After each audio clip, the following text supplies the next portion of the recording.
So how can one tell to say this is a false prophet and this is a true prophet of God?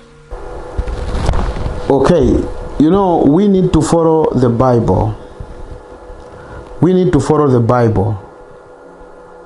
So what we are going to do is this. When the Bible talks about false prophets, what does it say? It says, test every spirit whether they are of God. And how do you know a spirit that is of God? Every spirit that does not confess that Jesus came into the flesh is not from God. That is the Bible. So we want to understand, what does it mean Jesus coming in the flesh? Matthew chapter 28. So when we begin from 16 to 20, after the resurrection of Jesus, he met his disciples. Okay? Then he told them what they need to do, because this is the Great Commission, what they need to do. Go and teach them this. So any man of God that is practicing what Jesus did not practice is not from God. As simple as that. When Jesus came into the flesh, what did he teach us? Did he teach us to use oil? Did he teach us to use whatever we are seeing being used, which Jesus never taught us? Because we are Christians, and the word Christians means Christ-like. So if we are Christ-like, meaning we are emulating what Christ did. So if we are doing what he never did, what he never taught us, then who is teaching us? Automatically, just read what Christ did. What did he teach?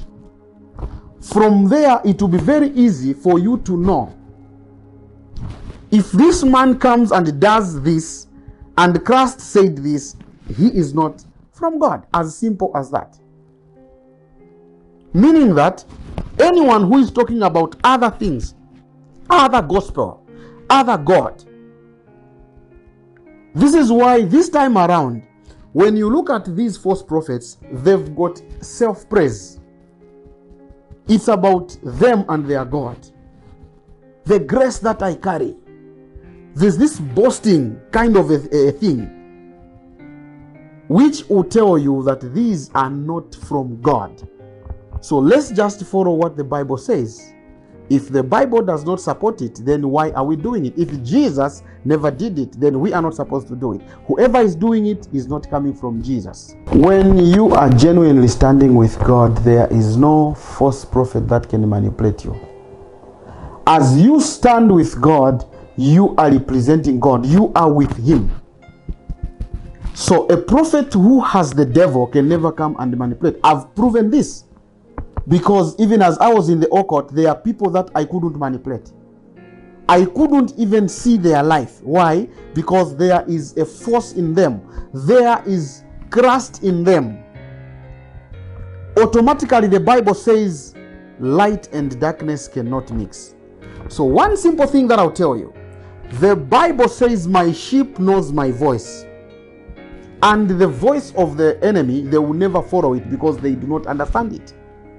So if you claim to be a child of God, I find it very difficult to understand why you can never hear the voice of God. Because if he is your father, you must be able to hear from him. And as you genuinely stand with him, believe me, anyone who is using a foreign power can never manipulate you. They can never. And the Bible talks about who know them by their fruits and not their manifestation. I want you to see this. Let's not look at manifestation, because even the devil manifests.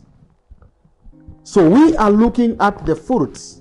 And what fruits are we looking at? The fruits of the Spirit. Does this man have the fruits of the Spirit? So if he doesn't have the fruits of the Spirit, meaning that his manifestation is not from God, he is not from the spirits, then you know a man who is genuinely standing with God can never manifest this while he is behaving like this. So through the fruits, if you remember, even when Paul was converted, it took time for the brothers to accept him within themselves. Why? Because they had his fruits.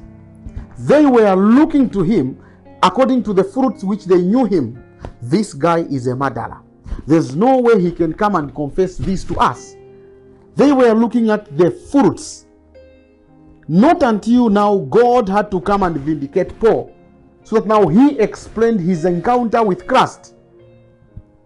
So by their fruits, we will know them. By their fruits, we will know them. Those that are standing with God, you will know them by their fruits. These pastors, and they have a tendency of coming to church late.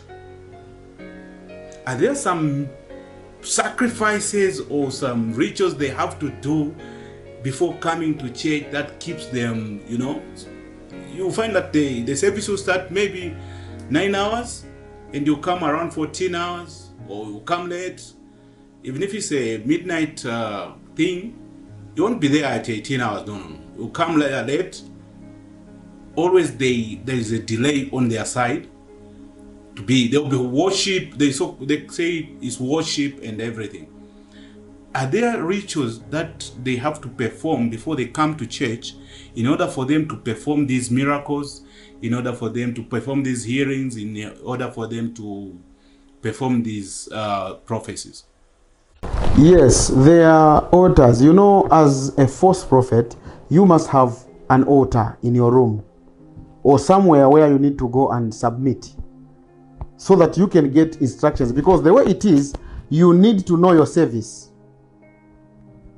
And you are going to agree with me, someone just comes and says, when I was, the Lord was speaking to me as I was coming, the Lord was speaking to me about someone in the church. He went to gather his strength. There's what we call spiritual hosts in these false churches, where they go and host their spirits.